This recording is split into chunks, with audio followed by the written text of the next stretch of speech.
What would you do if a billionaire CEO offered you $300,000 to pretend to be his wife, but only if you agreed to one impossible condition?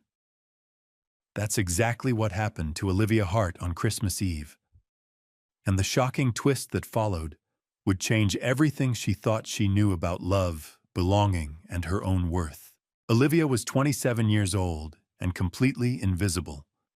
For 3 years, she'd worked as a low-level administrative clerk at Blackwood Industries, filing reports no one read, walking hallways where executives looked through her like glass. She was the shy girl who kept her head down, wore the same old cardigan every day, and never imagined she'd matter to anyone in that gleaming corporate tower. But on this particular Christmas Eve, everything was about to shift. The nursing home had just called with devastating news.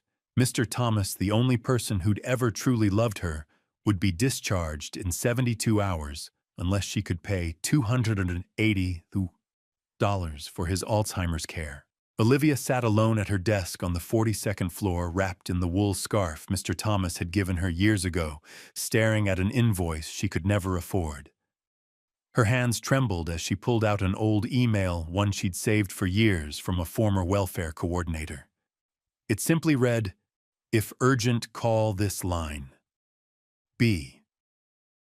Olivia didn't know what the line was. She just knew she was desperate. She dialed with shaking fingers. The phone rang once, twice. Then a cold corporate voice answered. "This is a restricted emergency line. State your purpose." Olivia's breath caught. "I'm sorry, I shouldn't have..." And then she broke. "He's the last person I have left," she whispered, tears streaming down her face. "Please. I just need him to stay." The heartwarming bond between the shy girl and her foster grandfather was the only family she'd ever known. Losing him would mean losing everything. 30 floors above Grayson Blackwood stood frozen in his corner office. The legacy line, his late father's old emergency contact untouched for 8 years, was suddenly active. Someone was crying on the other end. He pressed the speaker button and heard a woman's voice, soft and shattered. "I don't know what else to do." Someone had accessed a secured line. Someone had breached a system that hadn't been used since his father died on Christmas Eve. Grayson grabbed his coat and headed for the elevator. When he reached the 42nd floor, he found her, a young woman clutching a phone and an impossible invoice, her face wet with tears. The CEO of Blackwood Industries stood before her in his tailored suit, a man who'd never once acknowledged her existence in 3 years. Olivia looked up in shock. "You called the legacy line?" he said quietly, his eyes fixed on the $280,000 invoice in her hand. For a long moment, silence hung between them. Then Grayson spoke words that would change both their lives. "I have a proposal for you, but it comes with one condition." What could a billionaire possibly want from an invisible clerk? And what was the condition that would shock her to her core? Grayson Blackwood didn't do favors. He didn't do charity. And he certainly didn't stand in empty offices at midnight with administrative clerks he'd never noticed before. But desperation makes strange allies. "My family is hosting our annual winter board retreat in 3 days," he began. "They're pressuring me to announce a strategic engagement to strengthen the company's public image." Olivia blinked through her tears. "I don't understand. I need someone to play the role of my wife for 72 hours. The words landed like thunder. $300,000, he stated plainly. "I'll wire $280,000 tonight the moment you sign the agreement. The remaining $20,000 is yours when the arrangement concludes." She stared at him, certain she'd misheard. "Why me?" she whispered. "Because you're not connected to my social circle. Because no one in my world knows you exist. And because you need it badly enough to say yes." It wasn't kindness. It was calculation, but that made it feel less like charity. "There's one condition," he added. "You maintain complete discretion. No one can ever know this was an arrangement. If anyone discovers the truth, the consequences would be severe for both of us." She thought of Mr. Thomas. The way he'd held her hand when she was 7, freshly abandoned by her mother, and told her she deserved to be loved. She signed the contract with trembling hands. The estate sprawled across 12 acres of snow-covered land, lit like something from a fairy tale. Harper Blackwood, CFO, and Grayson's older sister waited at the entrance. Her eyes were sharp, assessing missing nothing. "This is Olivia." Grayson said, his hand resting lightly on Olivia's lower back. Harper's gaze swept over her old cardigan, simple dress, nervous posture. "Your wife?" "Yes." Harper's smile was thin. "How inspirational. Welcome to the family." The way she said family made it clear Olivia would never truly be part of it. At dinner that evening, Harper asked pointed questions about market trends, fiscal projections, investment strategies designed to expose Olivia's inadequacy. But Olivia surprised everyone. She answered each question with precision. She'd filed every report, every memo, every budget sheet for 3 years. Her photographic memory had cataloged it all. Harper's polite smile faltered. Grayson watched Olivia across the table, genuine surprise flickering in his eyes. After dinner, Eleanor Blackwood. Grayson's mother appeared beside Olivia. "You see the world differently than most people here," Eleanor said softly. "They look at numbers and see profit margins. You see the lives behind those numbers." Olivia's throat tightened. "No one's ever said anything like that to me before." "Then you've been surrounded by people who weren't really looking." Eleanor's smile was warm. "That's changing now." Later that night, unable to sleep, Olivia wandered the quiet halls. She found a wood-paneled library. On the desk, someone had left a junior analyst's report filled with small errors, the kind that get buried but compound into major problems. Olivia picked up a pen and made careful corrections in the margins. Then she left the report exactly where she'd found it. She didn't know Grayson would discover it the next morning and stand there for 5 minutes studying her handwriting, wondering how someone so quiet could see what everyone else had missed. The second night shattered the careful distance Grayson maintained. Olivia woke to the sound of someone screaming. She ran down the hallway and found Grayson's door half open. He thrashed in his sleep, his face twisted in anguish. "No, Dad, please wait." Without thinking, Olivia touched his shoulder. "Grayson, you're safe. Wake up." His eyes snapped open, wild and disoriented. "You're here," she whispered. "It was just a nightmare." He sat up slowly, breathing hard. Then, in a voice raw with pain, "It was Christmas Eve, 8 years ago. I heard my father collapse.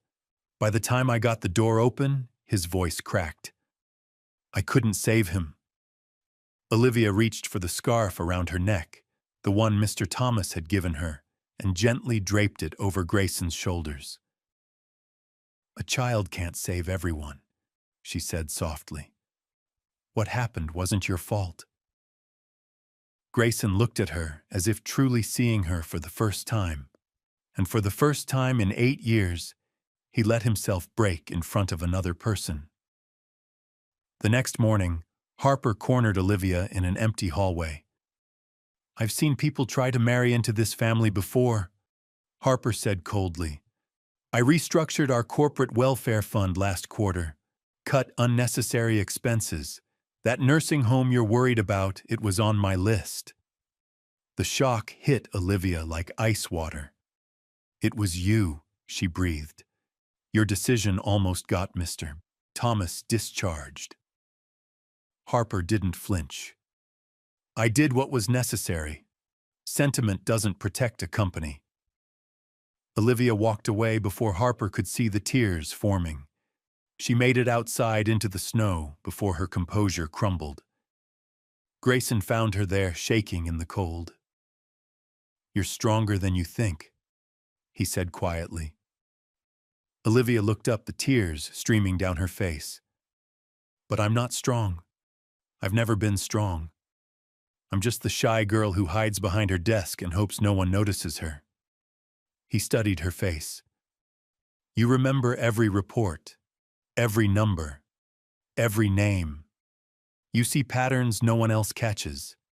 That's not weakness, Olivia. That's extraordinary." The space between them narrowed until she could feel the warmth of his breath. He leaned forward and stopped, because this was still a contract, and crossing that line meant risking everything. But sometimes the most inspirational moments happen when we stop protecting ourselves and start taking risks. The winter board meeting was scheduled for 10 a.m. on the final day. Olivia woke with a stone of dread sitting in her chest. This was it, the last performance. After today, she'd return to her tiny apartment and her invisible life. After today, men like Grayson Blackwood would stop looking at girls like her. She dressed carefully in the navy dress Harper's assistant had provided, pulled her hair back, and stared at her reflection. "You don't belong here," she whispered to herself.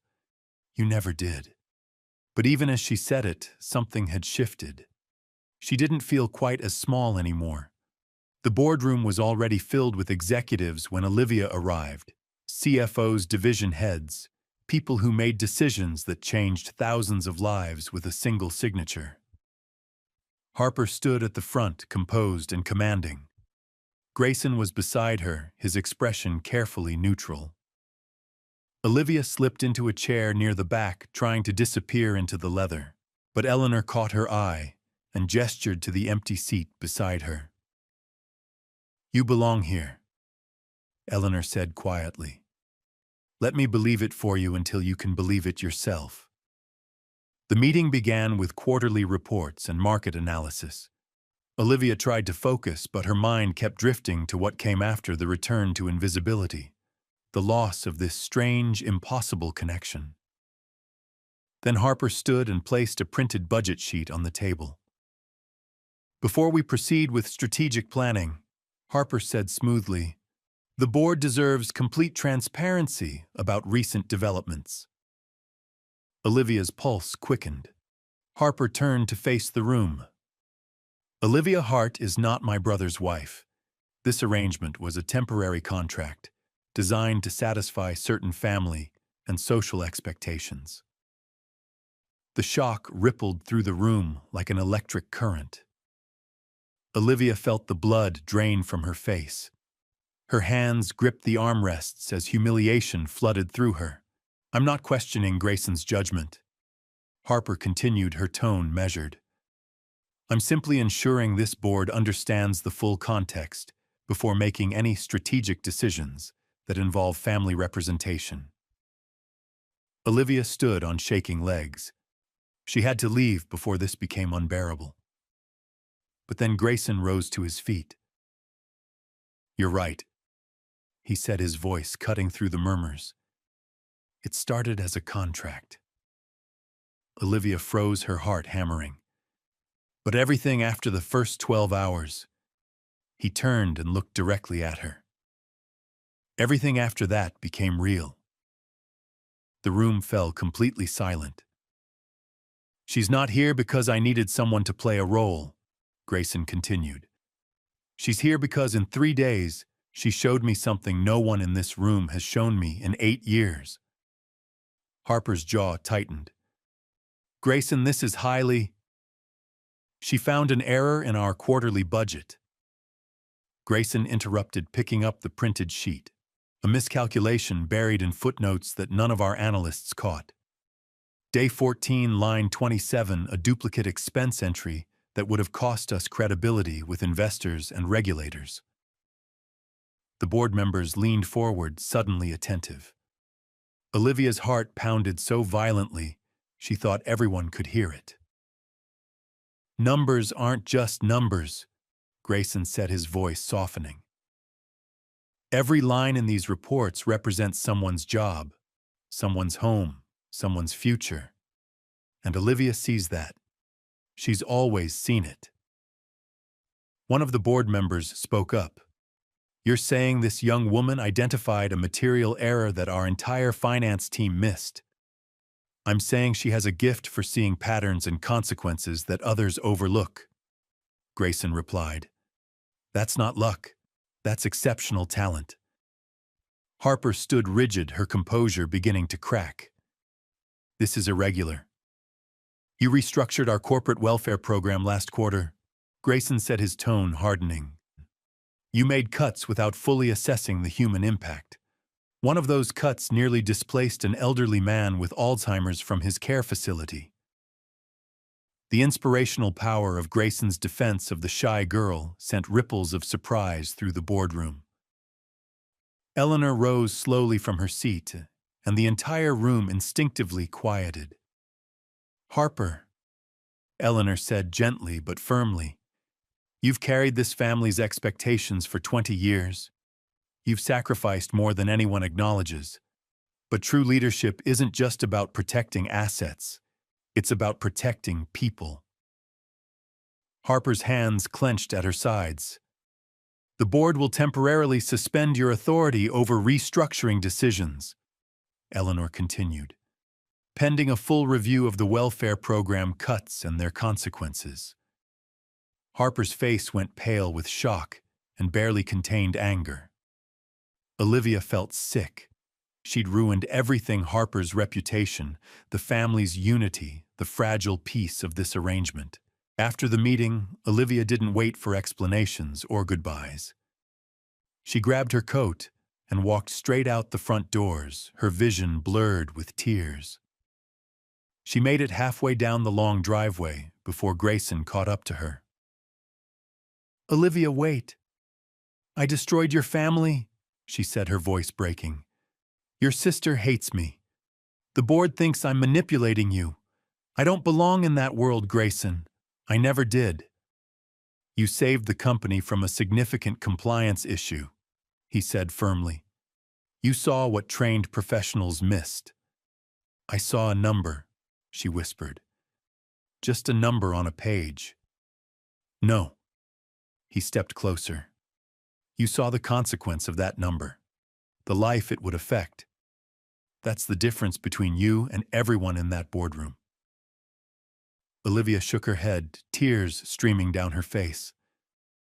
"Harper was right about me. I'm just someone who needed rescuing."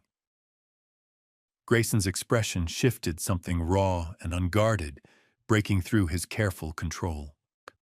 "I don't want to rescue you," he said quietly. "I want to choose you. There's a difference." Olivia's breath caught. "But I can't make you believe you're worthy of being chosen," he continued. "That's something you have to decide for yourself." He turned and walked back toward the mansion, leaving her standing alone in the snow. And Olivia stood there trembling, wondering if she'd just walked away from the only person who'd ever really seen past her invisibility. That night, she packed her single suitcase in the guest room. The $300,000 had been wired as promised. Mr. Thomas was secure. The contract was fulfilled. But as Olivia zipped up her worn bag, she caught sight of herself in the ornate mirror. The girl staring back didn't look invisible anymore. She looked like someone who'd been seen. And maybe, just maybe, that was enough reason to stay and fight for what felt real. But would staying mean risking the one condition that had brought them together in the first place? Olivia made it back to her apartment just as darkness fell over the city. The space felt impossibly small after 3 days surrounded by marble and crystal. One room, a kitchenette, a window overlooking a parking lot. But it was hers, and right now that felt like enough. The nursing home called within the hour. Miss Hart, the payment came through. Mr. Thomas's care is secured for the next 2 years. Olivia closed her eyes, letting relief wash through her. Thank you. Thank you so much. He's been asking for you. Would you like to visit tomorrow? I'll be there first thing, Olivia promised. She ended the call and sat on her bed staring at nothing. This was what she'd fought for. So why did it feel like she'd lost something irreplaceable back at the estate? Grayson stood in front of a door he hadn't opened in 8 years. His father's study. He'd avoided this room since Christmas Eve 2016. But tonight he walked inside. Dust covered the mahogany desk, and there in a silver frame was a photograph of his father holding him as a child on Christmas morning. I spent 8 years hating Christmas, he said to the empty room.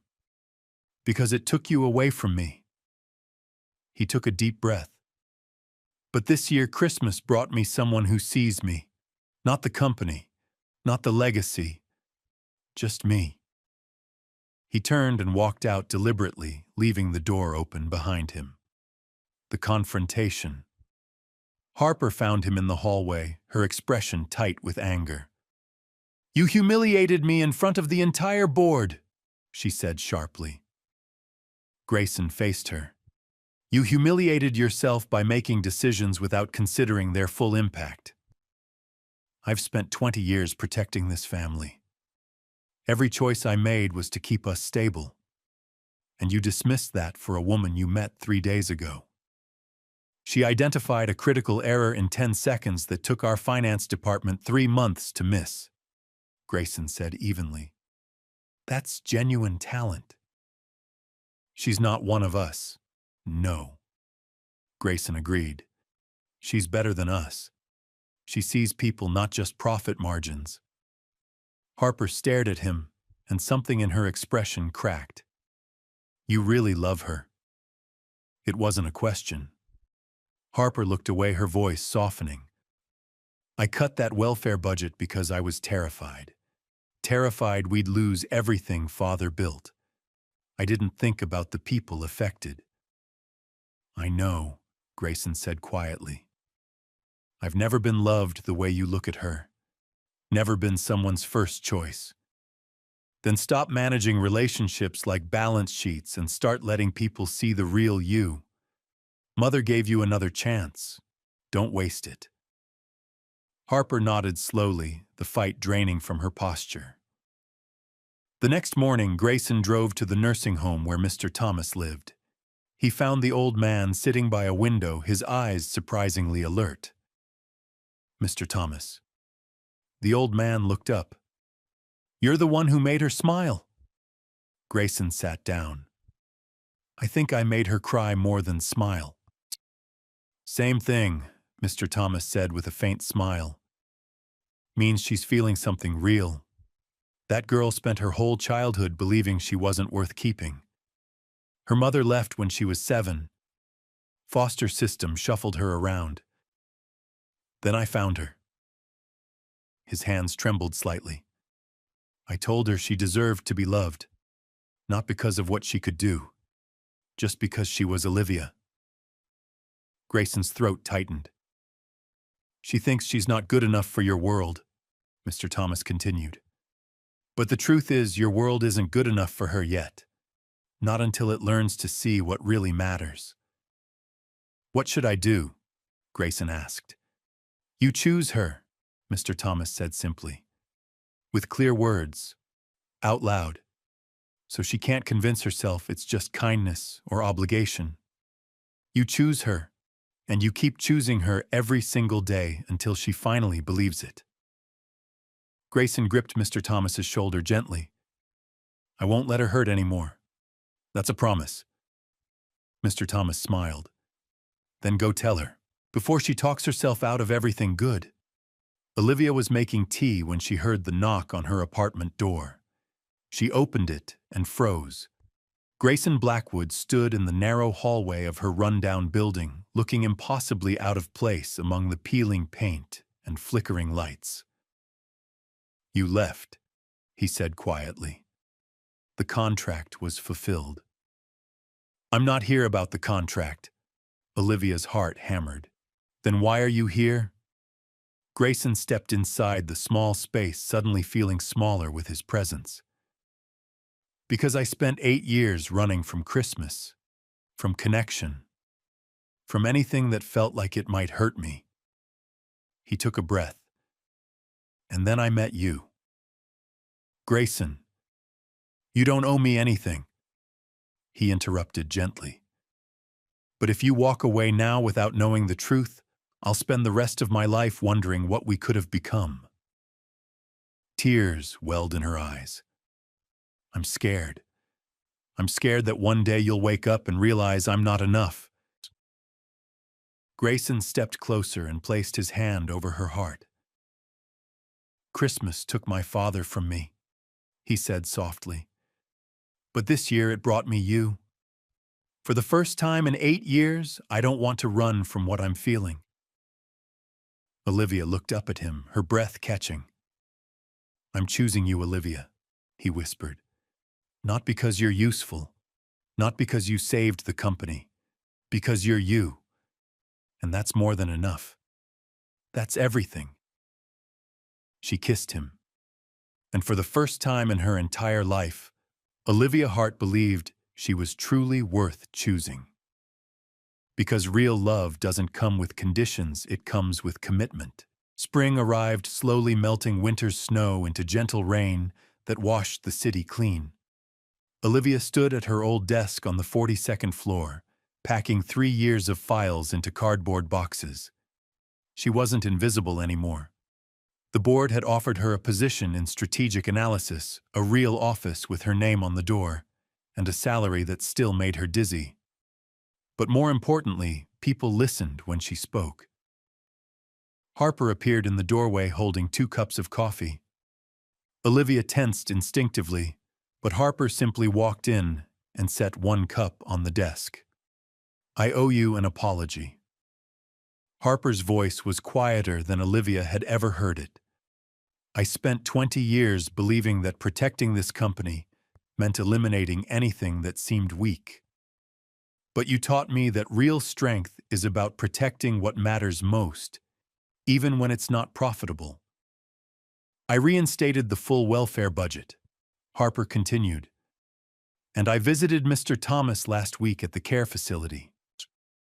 Olivia's eyes widened. You did. He told me I reminded him of his own daughter, too proud to admit when I need help. Harper looked down. He was right. I started seeing a therapist. I'm learning that not having all the answers is actually okay. Olivia squeezed Harper's hand. Harper squeezed back. That evening, Eleanor gave Olivia a delicate silver locket. This belonged to Grayson's grandmother. She wore it every day of her 53-year marriage. Inside was a tiny photograph, Grayson as a child laughing in the snow. He hasn't laughed like that in 8 years, Eleanor said quietly. Not until you. The following week, Olivia signed the lease on a small house just outside the city. It had a yard where flowers could grow and an extra bedroom with golden morning light. She drove to the nursing home. Mr. Thomas was waiting by the front entrance, his small suitcase packed. You ready for this? Olivia asked. I've been ready for 20 years, kiddo. When they pulled up to the house, Mr. Thomas stared at it for a long moment. You didn't have to do this for me, he said quietly. Yes, I did. Olivia's voice broke. You chose me when no one else would. Now it's my turn to choose you back. He squeezed her hand. You turned out exactly the way I always hoped. That evening, Grayson came for dinner. After the meal, they sat on the porch steps watching fireflies blink in the darkening yard. I've been thinking about what comes next for us, Grayson said quietly. He pulled out a small velvet box containing a simple silver band. I'm not asking you to marry me. Not yet. But I want you to know I'm choosing you. Every single day. for as long as you'll have me." Olivia took the ring with trembling fingers and slipped it on. It fit perfectly. "I'm ready," she whispered. "I'm finally ready to believe I'm worth choosing." Grayson pulled her close. They sat together in the quiet evening watching fireflies dance. "Thank you for seeing me when I couldn't see myself," Olivia said softly. "Thank you for letting me," Grayson replied. In that moment, surrounded by new beginnings and old love, Olivia understood something profound. She had never been invisible, she'd simply been waiting for someone who knew how to truly look. The Blackwood estate glowed with thousands of white lights. But this year, everything felt different. No corporate obligations, no strategic alliances, no pretending. Just family, real, messy, beautiful family. Olivia stood in the kitchen alongside Mr. Thomas, both dusted with flour as they shaped sugar cookies. He moved slower now, but his eyes sparkled with clarity. "You're getting frosting everywhere," Olivia teased gently. "That's the whole point," he replied with a mischievous grin. "Perfection is overrated, kiddo." In the living room, Grayson and Harper debated ornament placement on the massive tree with surprising lightheartedness. "It's crooked," Harper insisted. "It's supposed to be crooked," Grayson countered. "That's what makes it authentic." Harper stepped back, studying the imperfect tree. "You know what, you're right. It's perfect exactly as it is." Eleanor appeared beside Olivia, observing the scene with quiet satisfaction. "1 year ago, this house was silent," Eleanor said softly. "Now listen." Olivia paused. Laughter, genuine conversation, the sound of people who'd learned to exist together without armor. "You changed everything," Eleanor continued. "Not by fitting into our world, but by being exactly who you are." After dinner, everyone gathered around the fireplace. Grayson handed Olivia a carefully wrapped box. Inside was a brand new wool scarf, soft cream-colored, the exact shade and pattern of the one Mr. Thomas had given her years ago. "The old one was falling apart," Grayson explained. "But I didn't want you to lose it completely." He reached into his pocket and pulled out her old scarf, carefully preserved. "This one stays with me, so I never forget the night you wrapped it around my shoulders when I needed comfort most." Olivia wrapped her arms around him, unable to speak. Harper cleared her throat softly. "I have something as well." She handed Olivia an elegant envelope containing a formal letter on Blackwood Industries letterhead. "It's a scholarship fund," Harper explained. "Full academic funding for young people who've been through the foster care system. Named in your honor." Olivia stared at the document, her hands trembling. "Harper, this is incredible. It's what should have existed when you were 7 years old." Harper said quietly. "I can't change your past, but I can help change someone else's future." Eleanor stood and raised her crystal glass. "To second chances, to chosen family, and to the remarkable woman who taught us all how to truly see what matters." "To Olivia," they said in unison. Later that night, Grayson led Olivia outside into the softly falling snow. "This is where everything began," he said. "1 year ago, you standing in the snow convinced you didn't belong anywhere." Olivia smiled through tears. "And you standing in a doorway pretending your heart wasn't breaking." He knelt down in the fresh snow, pulling out a ring that caught the light like a small star. "Last year I asked you to pretend to be my wife with one impossible condition attached," Grayson said. "Now I'm asking you to actually become my wife. No conditions, no contracts.